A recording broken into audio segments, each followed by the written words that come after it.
While making gardens, while fulfilling the mission hall, this is inside the mission hall.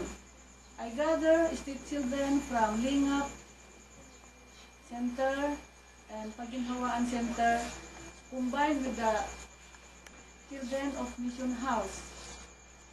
It is our way of getting busy while waiting for more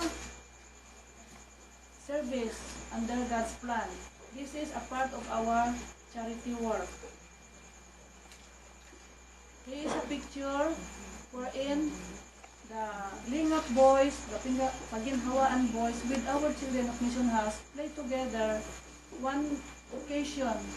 Not inside the Mission House, but we have no big space in Mission House. It is in front of Mission House, as you can see in the picture.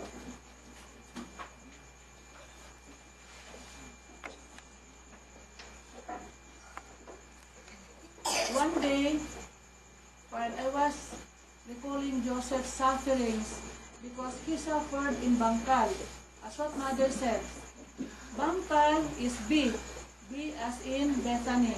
It is where Jesus suffered in Bethany. I chose Bangkal to represent Bethany in the past. As Joseph, he died of torture here in Bangkal. And this is my way of visiting him now that he's gone, where he would go out and rewind himself along the beach of Bangkal. Before, noon, no, tapos siyang mag-absorb ng mga masamang gawa ng mga baka dito sa Bangkal, the community of Bangkal. We would go to Bangkal Beach. And one day, I also visited Bangkal Beach and I could really have felt his presence. He would go there to unwind as he would tell me. Pupunta ako sa ibaba.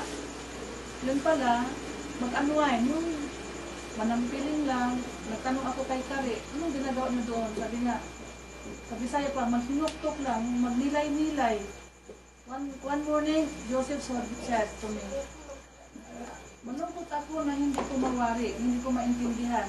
But I knew him. He's the Son of God.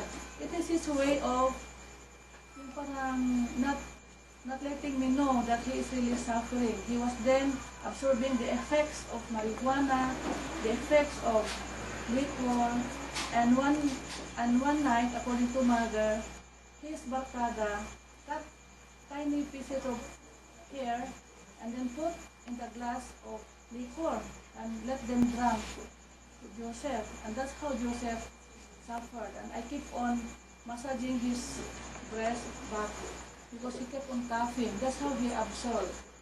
And people would also be mad of him because of how sometimes he would behave from his way of absorbing our attitude, bad attitude.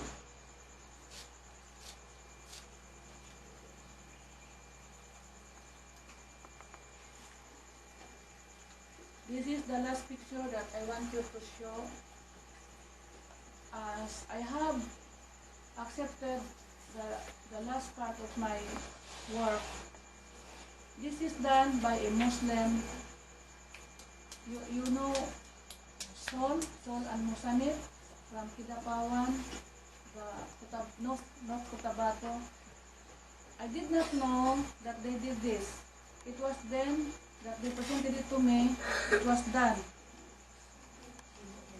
Gihimo nila, oh. Muslim made this. A Muslim made this.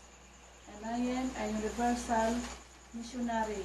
So one day, we will just be in one fold. No more war to come because the Muslim made this. Not a Christian, not a believer of Mother did this.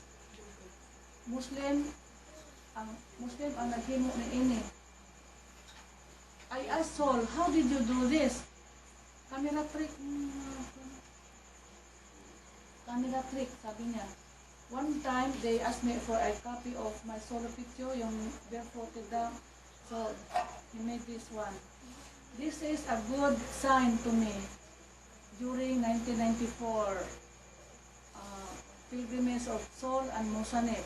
Sabi ko, so the Father's plan will be fulfilled because this is the good sign. They gave me this kind of picture. So one day, there will be no war and we will be in one fold, in one God. Because sabi nila, Allah, ayaw nila kay Jesus, ayaw nila sa kay Shiva, but there's only one God. And this is a good proof that we will only be in one God someday, one fold.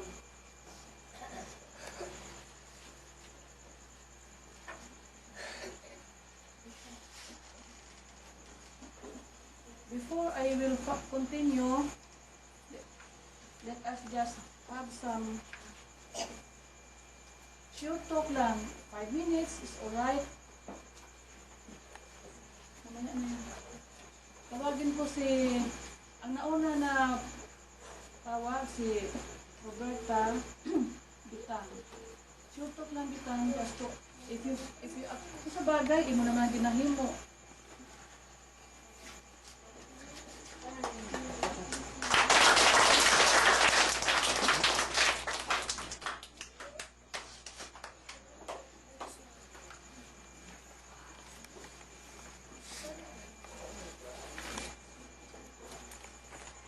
Minutes lang.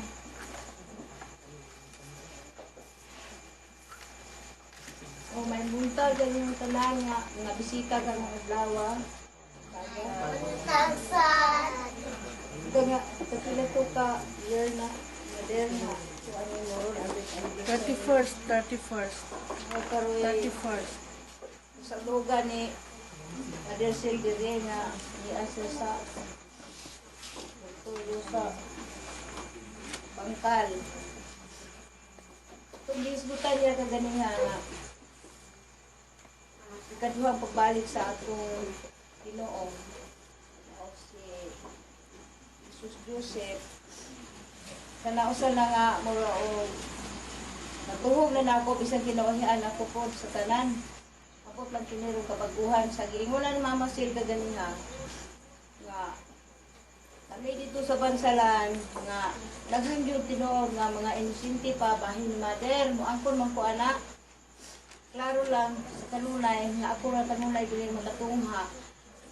Sugod sa sinugdan sa 1979. Dugay-dugay na sad ako nga nag-alagad parte ni mother. Nasa iban nga maswito ug unsa lang ka ni Bitang diri magari-ari diri sa Bangtan. Bala nila ang lakaw-lakaw. Kung unsa ba kay binuhatan ana? Mura na karon nga ako di ko moingon nga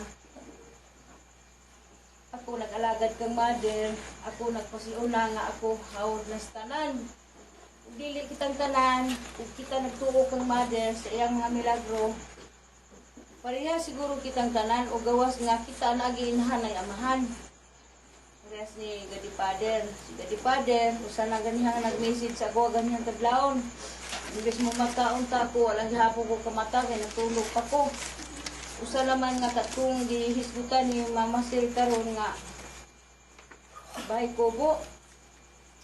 Ako, naglingkod ko sa bahay kubo, ngayon ginganlan, si Gadi Father na naog. Pagka naog ni Gadi Father, nagdaag sanga nga kahoy nga taas. Pero tulog ka sanga nga giugsok, dinha, gipakita sa ako karon lang kadlawon. Dili ako mingon nga makatawag mo nga ako manghambog. Bisan ako mismo sa akong lawas usap ko ka inosente sad sa ipadala dili na ako ang nganong nahimo ko kung napili nga dili man ta ngayan. Usap ton. Pero tingali pareha siguro sa kanding nga nagsingila og karnero unya na ay sungay. Pero ako, karnero tingali ko nga ulay sungay, kandi nga ulay sungay, kauban sa Bombay. Kaya nga nung napili man ko ni mother should nga mahimong abay din sa iyang kuan. Ang sunod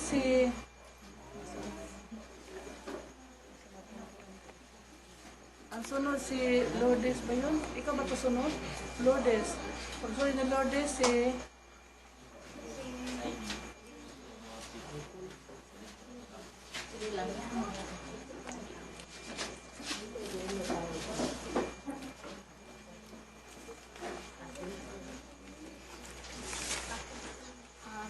buntag sa tanan.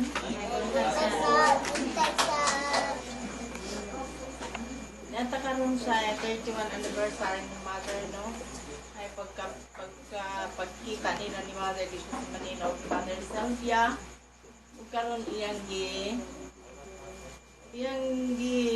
pahibalo sa atong tanan nga karon ika. Bisan ako gani wala ko makakong nga ingon ani karon pa ko na kayo nga di ay 31 anniversary na di ay mo ilang pagkita ni Mother dito sa Manila nga nag-inform sa iya nga paadtoon si Mama Sel sa Manila. So mga tingala ko sa nga bisan akong anak ng kampo sa din ang anniversary. Wa ko katubag kay wala man ko kay baluon sa anniversary nga ingon ani. So karon kay explain ni Mama Sel nga mao kay na pagkita gyud ni Mother nga dili na si Lula kundi si Mother na mismo ang nagkita sa iya nga usa na kabatanon dili na si Gulang dito sa Manila. So mao ni karon ako nakatugkad na kung unsa diyang 31 anniversary. Mga ako sang naibawaan karong tanan, kay bisan ako wala, bisan kamo wala sa kibalo kung unsa diyang anniversary ha. Mao na ni ato na ni matiman-an kay gikan karong 25 sa Mayo, karon pa man gyud ko nakibalo. Bisan pangutana sa mga kaubanan nako unsa diyang wala ko ka response nila o ka tubag kay ingon ako pagkaroon i-explain na ni Mama Sel nga ingon ani di ay so ato nang ibutang sa ato ang hinahuna kani ang ang pagkita nila ikaduha nilang kita kay sa pag-meet nila ni Mama Sel ni Lula pa so gitagaan sa mensahe ang adto sa Manila si Mother na ang iyang nakita nga dili na Lula kundi patan na mao nga Reverend Mother Victoria Piedad na dito na sa Manila. Nagtagaan siya mensahe o nga iyang idawat isip nga siya ang ginhatagan niya Mother Sylvia diri sa kalibutan. Dili kay sa ato ra kundi sa tipong kalibutan. So kita na nagtuo nga si Mother mao na ang kidiligahan ni Maria Victoria Piedad. Mora to.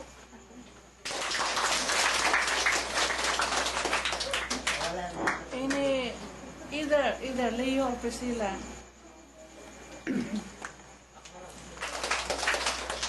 Alisin pa mga sa. Happy anniversary, 31st anniversary, Mother. And good morning to everybody. Good morning. What I can say first is this, and in learning. For those who believe, no explanation is necessary. But for those who don't, no explanation possible. Sa nagatuo, wala na explikasyon, hindi na kinahanglan. Katong nili mo to, maski nung sa unin mo explika, wala din posibilidad. Yan. Wala tingin sanay mo no. Oo, wala. So, hindi kinahanglan. Dire, wala explanation. No convincing, no preaching. Preaching, wala sangyaw. Ubang relihiyon, Panginoon, nagasangyaw dire. Diba? Pero, huwag nating discriminate ng religion. Ako, we did not give up our own religion. Lang di ako, parang religion yan. Isa naman paniwalaan natin. Kaya nasabi ko kay Mami, huwag kang umasa sa tao. Ma-frustrated ka lang. Asahan mo ang Ama. Talagang hindi ka pa-frustrated. Dahil siya ang magtapik sa tao, maganto sa inyo. Diba nyo? Sabi mo, asahan mo siya. Oh, wala man siya na ato diri. Kaya nga, huwag kang umasa sa tao. Umasa ka sa kanya. Kaya siyang magganyan sa tao, pupunta sa iyo. Hindi yan makahindi. Magtaka ka lang. Wala ba kumukuha na niya, pero niduol sa kuha. Yun. Ganun yan. Ganun yun. In talking of kubo, mag-ulang ninyo, that was 1977, ang balay na mo kubo yun. Kita mo ang nangihinaro? Inana kadako. Ang kwarto tibuok kwarto katri. Ang daan diha gamayng kusina. Gamayng sala. Kana kubo na siya nipa. May among balay. Ang wala ko ibutangan na ng kuan, ang bintana ibutangan na kong gubirhang. Dito mga ulan. Yan. That's how we started our life. Kaya ay mong kakuan nga. Wa mi nakapuyo og kubo. Una na mong balay kubo. Ano, mura ko big balay-balay ko. Ina na kada ko ilita ro. Buon balay na. Yes. So, sa dito, diri nabago ang buhay. Muna ingon nga, pag-uon ka talaga. Kaya ako na-feel ko, sa sarili ko, mainitin ulo ko talaga. Wala yung nakuan. I-reform man talaga natin ang sarili natin. Ato adang i-reform para to achieve perfection. Anong sabi na karma, babalik sa ito yan. That is the law of cause and effect. Cause and effect. In every action, there is always equal reaction. Pag mulabay ka sa isa, andaban ni mo na, kinapi mulabay ni mo. Imo kang kaayuhan sa usa, tandaan ni mo, naapoy mo himo kaayuhan sa imo. Ano na na? Cause, the law of cause and effect. In every action, there is always equal reaction. Kung sa imo gihimo sa uban, mo sa imo sa imo. Tandaan ni mo na. Yan man. Imo kang kaayuhan, kaayuhan po. Nagaisip kang kaayuhan, ang tao nagaisip po para sa imong kaayuhan.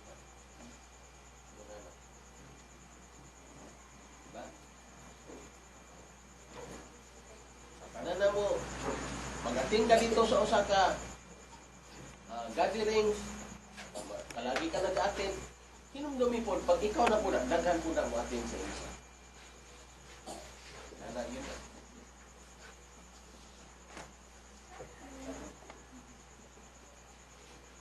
So, palagi ka nag-atabang, ikaw na po manginahanglan, daghan po magtabang sa isa.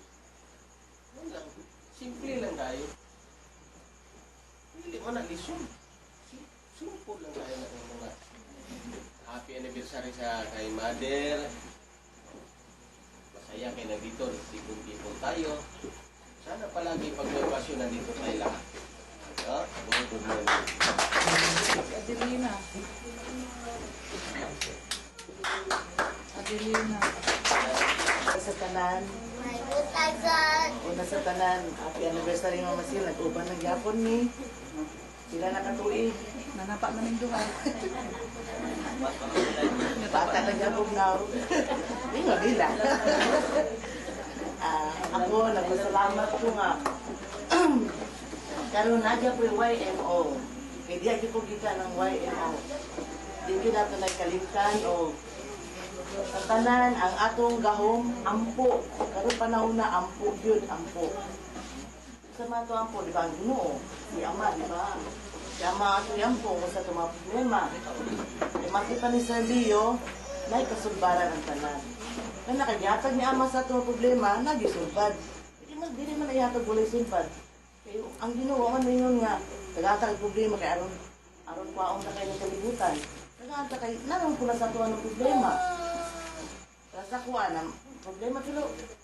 Wala lang na, karang gino na sa Leo nga. Kuhan, ampo lang yun. Sino din ang gino na sa Leo nga? Ang karang problema, lumalabay lang na.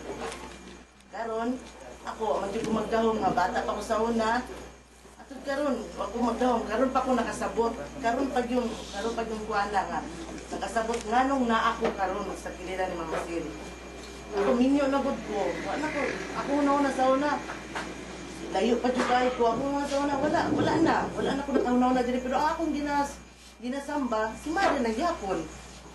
Kaya kuhan ko sa una sa mga agoy, Surigao. nagakuan man ko sa simbahan pero nagatubang ko anang krus, si mother man ko ginatawag kay mo na kung naandan. Mo na ginaingon ako sa akong mga anak nga, nanak ko mga anak ko duha. Ingon ako sa akong mga anak, unsa inyo gikamatan, mo atong pakamatyan. Mo gina ko yung bahala na mo basta. Bahala na mo nagdako ninyo kay mga gagmay pa maron. Maabot ang panahon nga ako maununaan ko ninyo, mawala na ko ng kalibutan. Unsa akong gikuan kay tingala mo sila nga dito ako musimba. Pwede mo ko musimba. Kasi asa ka musimba pwede.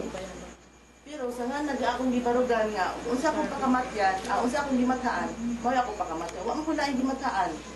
Mama Sil, daghan mi nakasaksi sa kung unsa ko sa una.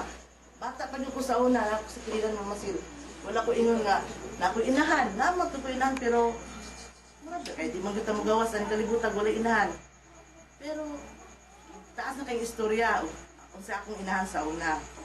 Kung ano na ako sa kiliran Mama Sil, ni Auntie Sisi ako iyaan.